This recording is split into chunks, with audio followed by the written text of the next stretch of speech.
شروع کرتے ہیں اللہ پاک کے بابرکت عالی شان نام سے جو نہایت مہربان اور ہمیشہ رحم فرمانے والا ہے۔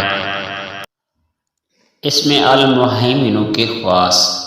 المہیمن جل جلالہ، جو کوئی غسل کرے پھر خلوت میں توجہ کے ساتھ نماز پڑھے اور 100 بار یہ اسم مبارک پڑھے، اس کے دل میں نور پیدا ہوگا اور اس کی ہر مراد ہو جائے گی اور عالی ہمت ہو جائے گا۔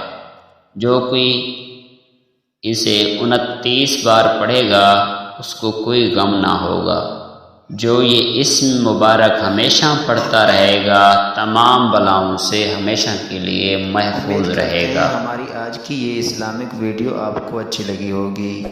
ویڈیو اچھی لگی ہے تو ویڈیو کو لائک کر دیجئے اور چینل کو سبسکرائب کر لیجئے۔ ہر آنے والی نصیحت آموز ایمان افروز ویڈیو آپ تک بر وقت پہنچتی رہے۔ ملتے ہیں نیکسٹ ایک نیو ویڈیو کے ساتھ، تب تک کے لیے اللہ حافظ۔